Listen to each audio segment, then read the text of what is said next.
O antagonista entrevista hoje a consultora econômica Zeina Latif. Senhora Latif, muito obrigado pela entrevista. É um prazer conversar com a senhora. Prazer é meu, agradeço o convite. Senhora Latif, a primeira pergunta que eu faço é a seguinte: muito se falou ao longo dessa última semana sobre a valorização do real, a queda do dólar, um pouco da influência desse ciclo, desse novo ciclo das commodities. A senhora podia explicar, por favor, para o nosso leitor quais que são as influências disso e como que elas se interligam para movimentar a economia, seja no Brasil ou seja no exterior? Muito bem. Primeiro, é importante a gente ter clareza que a cotação do dólar, a taxa de câmbio, é um preço de um ativo, né? Não é uma mercadoria qualquer. E, portanto, tem muitas variáveis impactando. É muito difícil, por isso que é tão difícil para os economistas fazerem previsão e até, às vezes, ter diagnósticos do que está acontecendo, porque são muitas variáveis econômicas, financeiras que atuam. O que a gente observa é que a moeda americana, ela tem lá seu ciclo, né? Olhando não a cotação no Brasil, mas a cotação em relação a uma ampla cesta de moeda no mundo, de moedas no mundo. Ela tem seu ciclo, então, por exemplo, quando eclodiu a pandemia, né, houve ali um ciclo de valorização da moeda americana, por quê? Porque os investidores estavam procurando segurança, era um mundo muito desconhecido, um risco muito elevado, então os investidores procuraram um porto seguro, né, e aí a moeda americana se fortaleceu. Rapidamente, o que a gente viu é que esse movimento se reverteu no mundo, não aqui no Brasil. Por quê? Porque a China lidou com a doença muito rapidamente, os mercados financeiros, né, os bancos centrais, na verdade, agiram muito rapidamente, injetando liquidez, socorrendo a economia. Tudo isso fez o comércio mundial voltar muito rapidamente. Teve a tal recuperação em V do comércio mundial. Então, o que aconteceu? A China puxando o comércio, puxando, depois de uma queda muito grande, é claro, mas puxando também preços de commodities, tudo isso fez, no relativo, a economia americana perder força, no relativo, o que importa é o relativo. Vamos lembrar que tivemos ali momentos ainda no governo Trump de muita negação em relação ao problema da pandemia, tudo isso acabava gerando uma tendência de enfraquecimento da moeda americana. Bom, esse movimento vai, né, varia a razão, mas enfim, uma hora é porque a China foi melhor, outra hora é porque preocupações dos investidores em relação à política fiscal dos Estados Unidos. O fato é que teve até algum soluço, teve alguns momentos que a moeda americana ameaçou uma valorização, mas aí o que a gente observou no último mês aí é uma tendência, de novo a gente teve um enfraquecimento da moeda americana. Difícil saber, colocar um fator ali, né? Mas eu acho que dá para a gente dizer que é uma combinação de bons indicadores da economia chinesa e, portanto, do comércio mundial. A China puxando o comércio, até porque fica muito claro que tem ali um processo de recuperação ou até elevação de estoques, acho que em meio a essa guerra comercial, enfim, a China vem aumentando estoques. Agora, tem também as preocupações com a economia, no caso, política fiscal dos Estados Unidos, as consequências disso. Qual o fôlego? Difícil dizer. Né? O que os economistas fazem é olhar esses vetores todos, tentar dar peso para eles, tentar analisar para onde eles vão. Eu, pessoalmente, acho que há limites para mais valorização da nossa moeda ou de desvalorização da moeda americana. Eu vejo limites, porque, bem ou mal, é um país que tem uma dinâmica muito forte, eventuais excessos do lado fiscal, não é que isso vai gerar uma perda de crescimento rapidamente, a não ser que realmente o Fed seja forçado a elevar juros, mas você fala, mas aí se eleva juros, também valoriza a moeda, qual o vetor que vai pesar mais, os juros elevados ou alguma consequência na economia? Então, veja que é um terreno pantanoso aqui.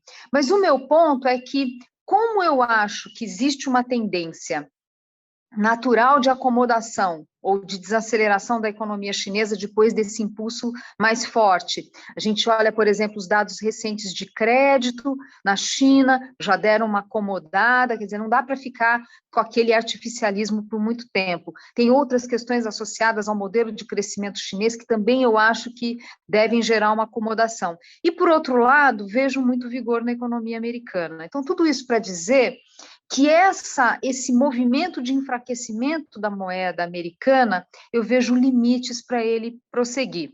Agora, é claro, como eu disse, são muitos vetores e a gente fica difícil avaliar o que vai pesar, por isso a incapacidade, né, nossa, dos economistas, eu digo, né, faltam instrumentais aí, instrumentos para a gente, de fato, conseguir fazer previsões. Agora, claro que tem os fatores domésticos impactando aqui.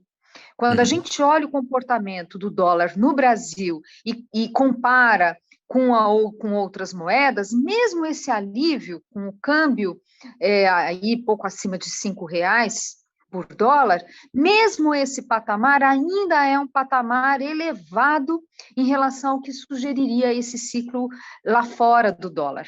Então, mostra que tudo bem, teve esse alívio, mas ainda tem preocupações com as questões internas. Acho que o mercado, em função de indicadores recentes, do lado fiscal, os próprios dados de atividade econômica, pegando no caso do PIB, né, que havia aquela grande aposta que o PIB do primeiro trimestre teria um recuo, ele não teve um bom resultado. Enfim, todo esse movimento no início, ou nos últimos meses, tirou um pouco uma tensão ali dos mercados e isso ajudou a reduzir a cotação do dólar. Aqui também eu vejo como um fôlego limitado desse movimento. Por quê? A gente tem, de fato, um primeiro trimestre do PIB que foi melhor do que esperado, mas quando a gente olha a abertura dos dados, vê que não é tudo isso. Primeira coisa. Segunda coisa é que a vida não é fácil, a vida é dura.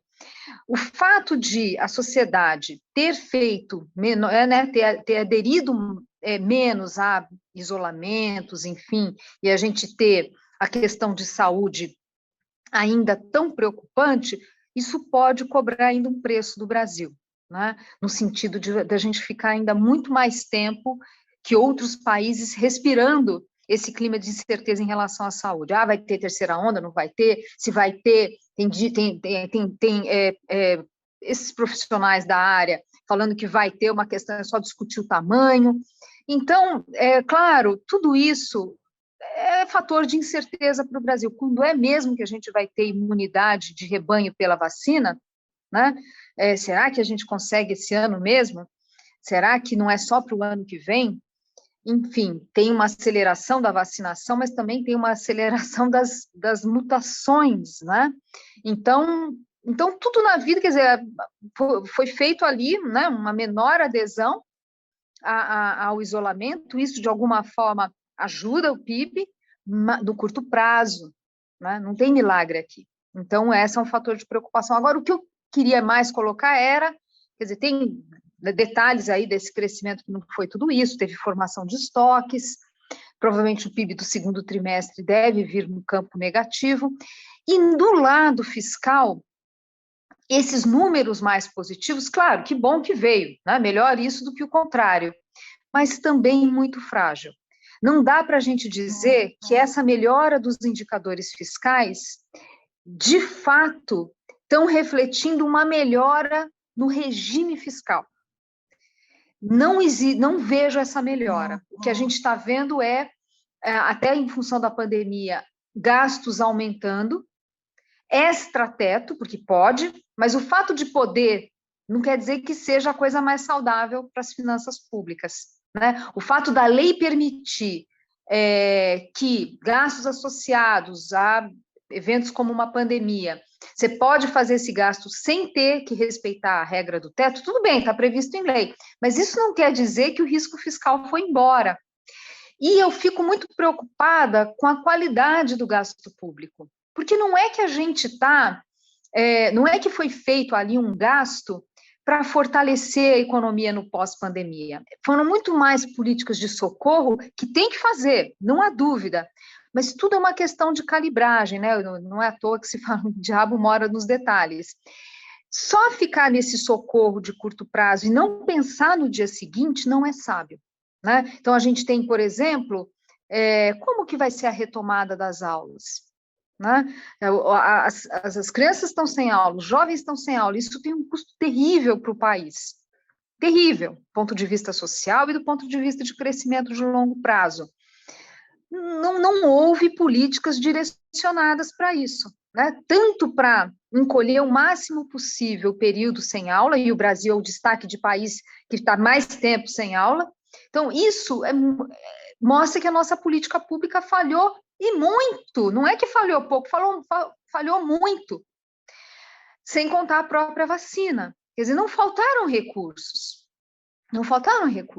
Então, a nossa política pública de baixa qualidade, ela também cobra um preço. Então, por isso que eu acho que quando a gente junta tudo, a gente vai olhar no pós-pandemia um país com baixa capacidade de crescimento, né? E isso tem um peso. Aí entra a questão das eleições, já que você comentou a questão política. Aí o efeito, ele não é claro, mais um fator para dificultar projeções. Por exemplo, digamos um cenário que hoje não é o cenário mais provável, não é, mas digamos que apareça um nome de centro, perfil reformista, agregador, o mercado vai antecipar. E aí a taxa de câmbio provavelmente vai ter uma performance, né, benigna, ou seja, a nossa moeda vai se fortalecer. Você fala, mas está tudo ruim e o dólar está caindo? Porque o mercado está precificando a vitória ou as chances de vitória de uma candidatura de centro com perfil reformista, né?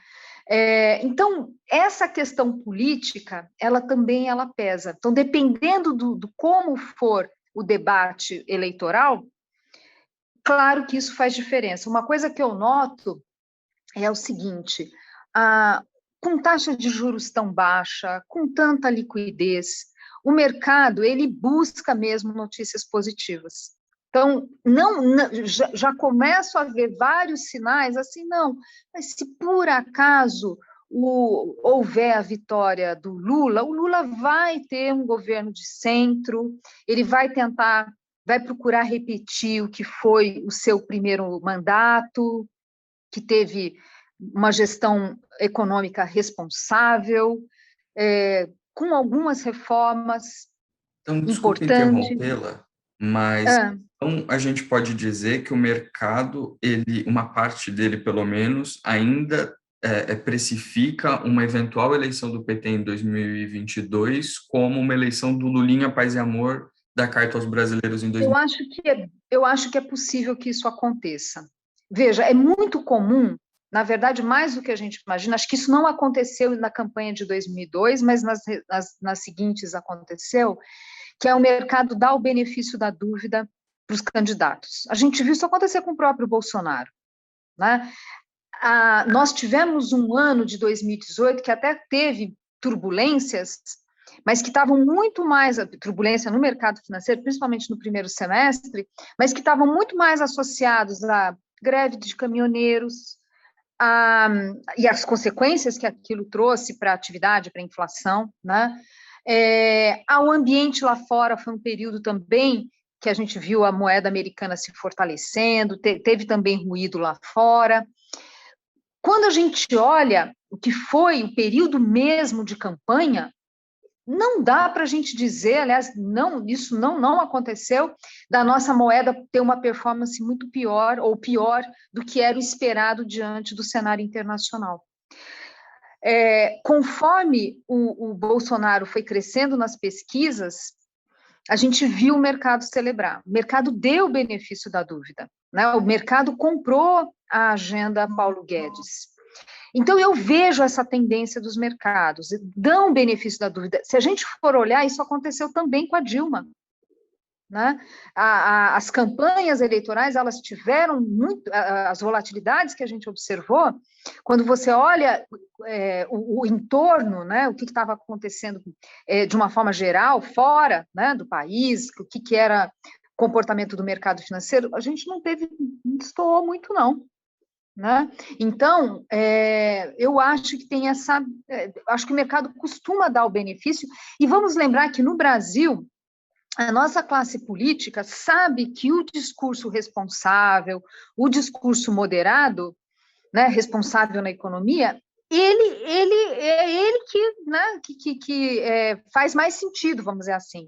Então, a gente também não vê coisas muito, né, debates irresponsáveis, a gente vê debate político de baixa qualidade, mas irresponsável, olha, vamos rasgar todos os manuais, vamos... Não é isso.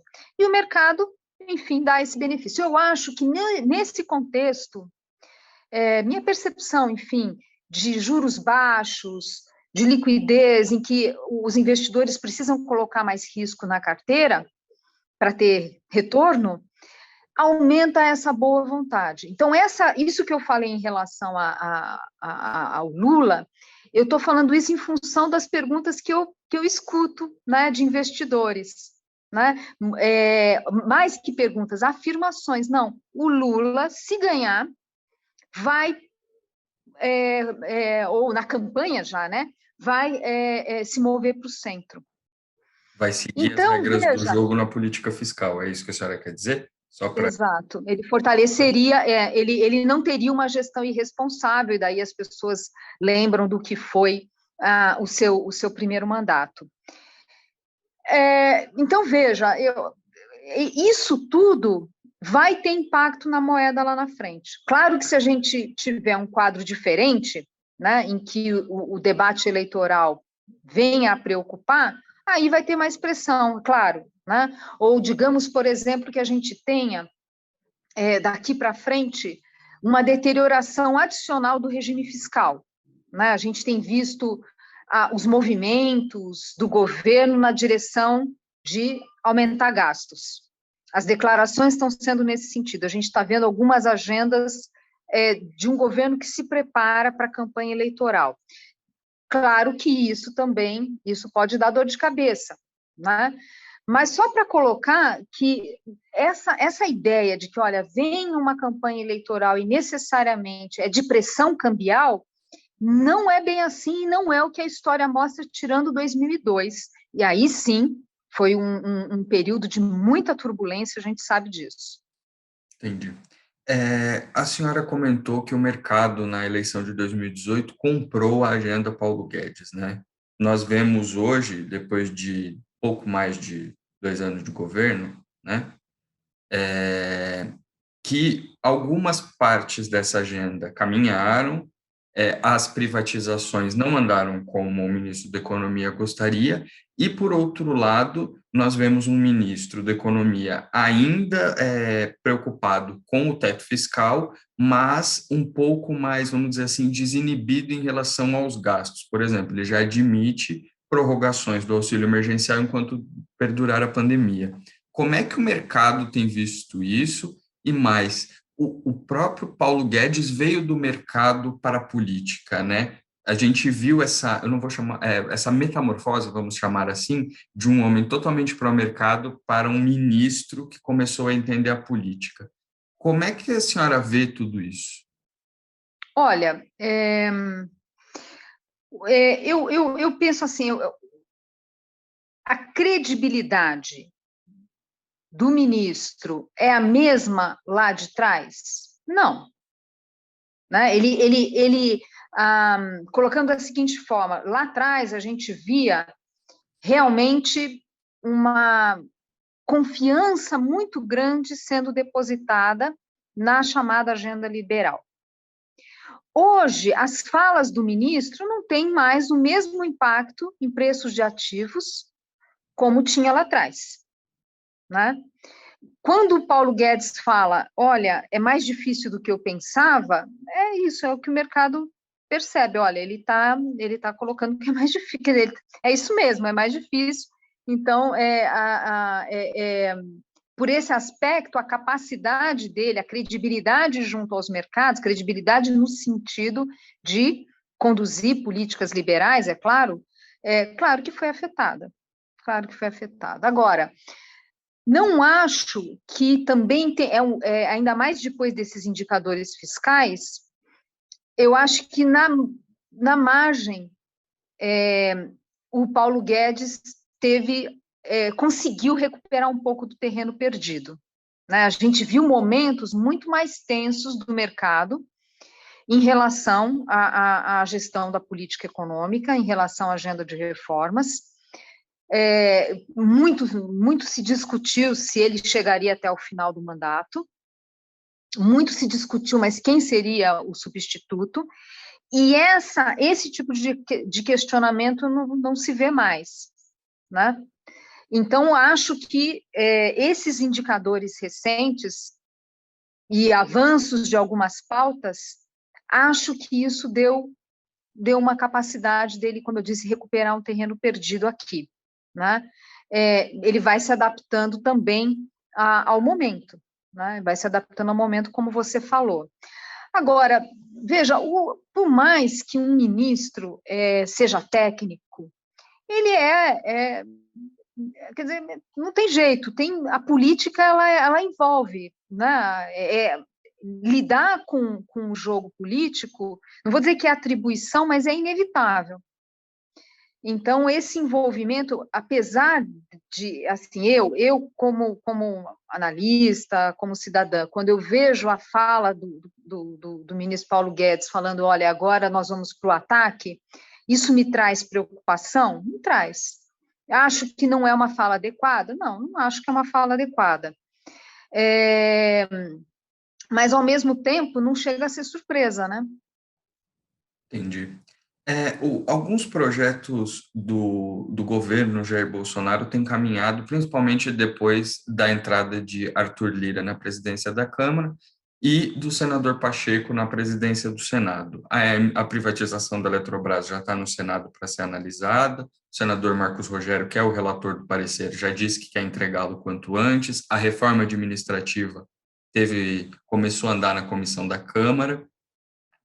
Esses movimentos têm dado bons sinais para o mercado, mas o mercado acredita que essas reformas prometidas por Bolsonaro desde 2018, pelo menos uma boa parte delas, será entregue até a eleição do ano que vem? Olha, acho que é importante separar algumas coisas aqui. Quando a gente fala em agenda de reformas, tem que separar temas que são mais polêmicos, que envolvem, por exemplo, né, negociações, impactam contas públicas, envolvem negociação com um grupo maior, daquelas reformas mais estruturantes associadas a pontos de interesse do setor privado. E aí o próprio setor privado cobra, enfim, é diferente. Uma coisa é você aprovar um marco do saneamento, outra coisa é você aprovar uma reforma administrativa.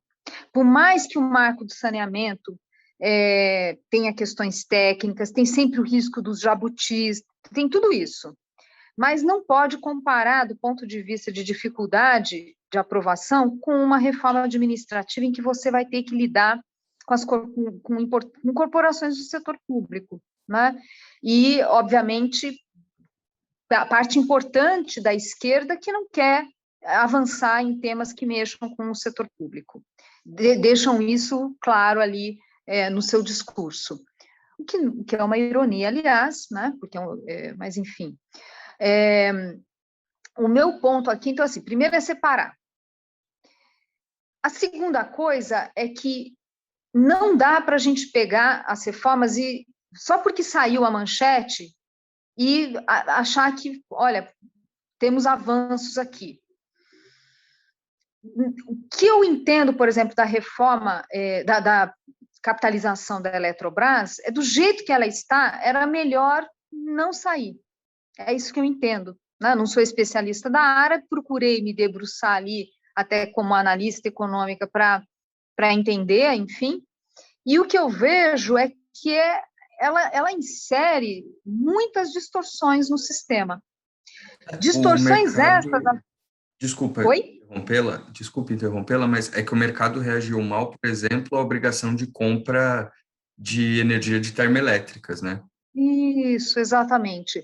Tem temas ali que já tinha tido, né, tentativa de colocar, por exemplo, no marco do gás, não avançou, felizmente, e esses temas voltam. Então, assim, uma coisa é você falar, olha, saiu a reforma, outra coisa é você celebrar. Né? Então, no caso, eu vejo com preocupação o avanço da medida da Eletrobras. E eu acho o seguinte, a gente tem visto a discussão agora, está muito assim, do quanto isso vai penalizar o consumidor e tal e tal. Hoje é muito difícil fazer cálculos precisos, eu nem vou me ater, mas o fato é que ela insiste em distorções que não deveriam estar lá. Se vai pesar mais, se vai pesar menos, a gente vai, né, no consumidor, o tempo vai dizer. Agora, está inserindo distorções. E, ironicamente, indo contra até uma agenda ESG, por exemplo. Porque o mundo está indo para energia limpa. A gente tem que aproveitar o gás natural, que polui menos, polui, mas mesmo assim não é energia limpa. Fazer grandes investimentos, uma coisa é você aproveitar o potencial que está ali, né? Outra coisa é você fazer um tremendo investimento em regiões que não faz sentido do ponto de vista econômico, sendo que daqui não sei quanto tempo você não vai provavelmente explorar essa energia. Então, enfim, aqui colocando só uma coisa que eu preferiria que não avançasse do jeito que está, voltasse a proposta original. No caso de reforma administrativa, tributária, né, você comentou da administrativa ter avançado na CCJ, eu fico muito cética do quanto de fato vai avançar, mas também, né, vejo problemas no que está sendo discutido. Aí, assim, o tempo vai dizer, mas às vezes você aprovar uma medida que é uma PEC, que tem, né, uma medida de emenda constitucional, uma proposta de emenda constitucional, que tem temas ali que não precisariam estar numa PEC, ou seja, você vai estar engessando mais a Constituição. Poderia estar se resolvendo com um projeto de lei. O fato de preservar alguns elementos hoje, né, das regras do funcionalismo, e ao preservar pode significar ter muita dificuldade de mudar depois. Então, eu acho que tem que tomar muito cuidado. Né? A gente tem que tomar muito cuidado com os passos que estão sendo dados, porque só a busca de manchete de jornal me traz preocupação. Entendi. Então, nós podemos dizer que não é o total de reformas que são aprovadas, e sim a qualidade das reformas que são aprovadas. Sem dúvida. Eu não tenho dúvidas em relação a isso. Porque se é uma reforma cheia de jabutis, que vai colocar distorções ou que vai dificultar a mudança adiante, eu vejo com preocupação. Eu preferia que fizesse algo mais cuidadoso. Entendi. Agora, mesmo nessa direção, assim, eu continuo vendo com ceticismo uma reforma administrativa. Acho difícil, de fato, avançar. A tributária, que Mesma coisa tributária. Até a gente tem visto avanço na discussão, né, no caso da CBS, eventualmente com alíquotas diferenciadas. Aqui também surge essa dúvida. O ideal seria não ter alíquota diferenciada, mas digamos que a gente veja ali um consenso assim, olha, tem uma alíquota diferenciada para o setor de serviços, né, inferior, e lá na frente a gente vai equalizar conforme conseguir reduzir o imposto sobre a folha, né? Porque o argumento é que o setor de serviços precisa ter uma alíquota menor, porque contrata mais pessoas, isso não tem, obviamente, abatimento né, de crédito tributário, então o certo seria acoplar com uma reforma para reduzir o custo da folha. O ministro Paulo Guedes tentou emplacar alguma coisa fazendo a substituição com a CPMF, que eu acho um tremendo equívoco. Mesmo que o imposto sobre a folha seja pesado, eu acho que trazer a CPMF é um grande retrocesso. Eu acho que o efeito líquido é negativo para a economia. Mas aí, de repente, você fala, não, tudo bem, conseguimos um consenso aqui para fazer a CBS, não é a reforma dos sonhos, mas pode ser um passo importante, pode ser que tenha algum espaço. Mas, veja, o tempo corre contra, né? E eu não vejo o presidente querendo se comprometer com temas controversos, né? Já acho que nunca houve muita disposição, né, numa linha até excessivamente pragmática, e acho que daqui para frente menos ainda, porque essas reformas estruturais, elas, claro, sempre tem um efeito na formação de expectativas no curto prazo, mas de verdade, essas reformas estruturais, elas geram benefício mais lento, mais longo, não é imediato. Você pega, por exemplo, a reforma trabalhista do governo Temer, que foi uma reforma muito importante. Hoje a gente vê benefícios por causa do trabalho intermitente, por exemplo, né? O quadro de geração de emprego estaria muito pior, de emprego com carteira assinada, se não fosse a reforma do governo Temer. Mas Temer, não conseguiu colher nada, né? Não conseguiu colher nada, nenhum ganho político. Pelo contrário, ele teve o custo político, né? Porque demorou para as pessoas entenderem a importância dessa reforma. Até a OIT atacando, que eu acho injusto, mas, enfim, tudo isso para dizer que um político que tem uma visão mais de curto prazo, ele vai preferir adiar reformas estruturais, porque hoje o benefício ele é pequeno no curto prazo e o custo político é razoável, né? Pode ser bem grande. Então, eu não vejo o Bolsonaro abraçando essas pautas. Caminhamos para o fim dessa entrevista e eu gostaria de saber das senhoras, tem mais alguma coisa que gostaria de complementar para toda a audiência do antagonista, que a senhora vê que ela precisa saber?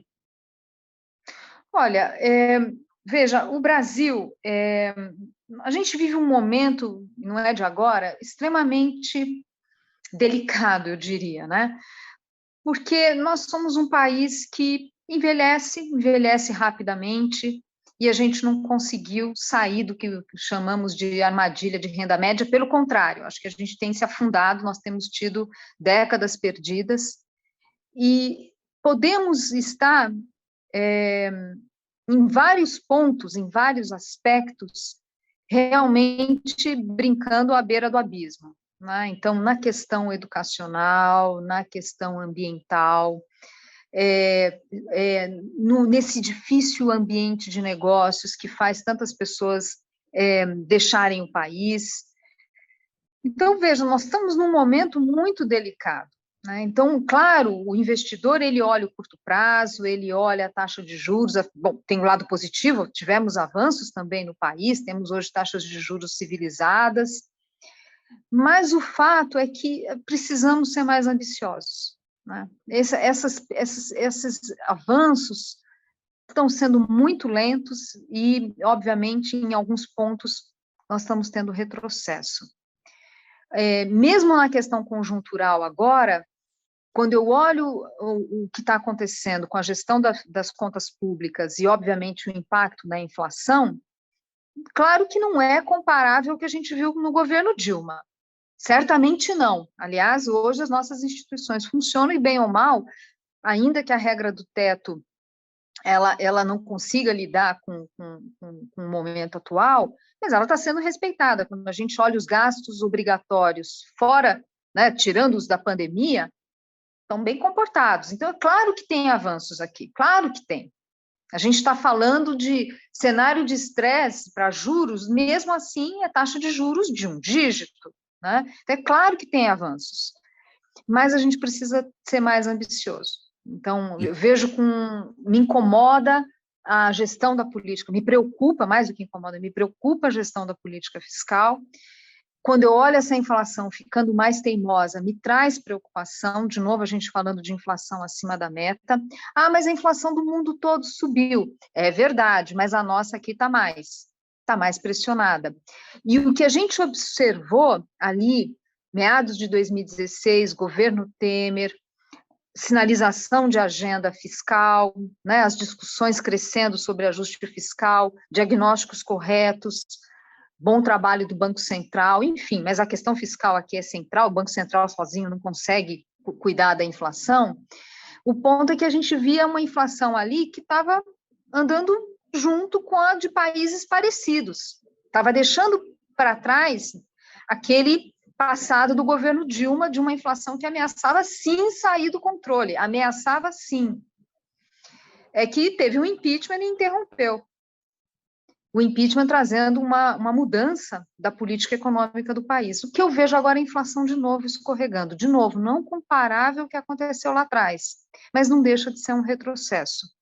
Então, assim, a gente já tem tanto desafio, imagina ainda ter que se preocupar com inflação teimosa de novo, e, portanto, juros que não vão ser tão baixos quanto a gente está acostumado. Claro que boa notícia não é. Não é, assim, precisamos encontrar, vou retomar o caminho da disciplina fiscal. E mais do que isso, não é só disciplina fiscal, porque a disciplina fiscal ela tem que vir, na verdade, com uma melhora da qualidade do gasto público. Então, assim, não se trata de discutir, não, mas então você está falando que não é para ter auxílio emergencial, de forma alguma, você não pode deixar as pessoas para trás, não se trata disso, mas se trata de caprichar mais na qualidade da política pública no Brasil, né?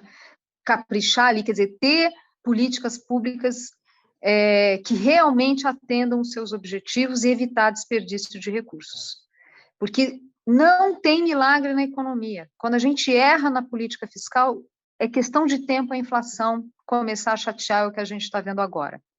O antagonista conversou hoje com a consultora econômica Zeina Latif.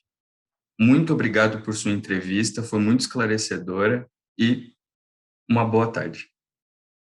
Obrigada, até uma próxima. Até.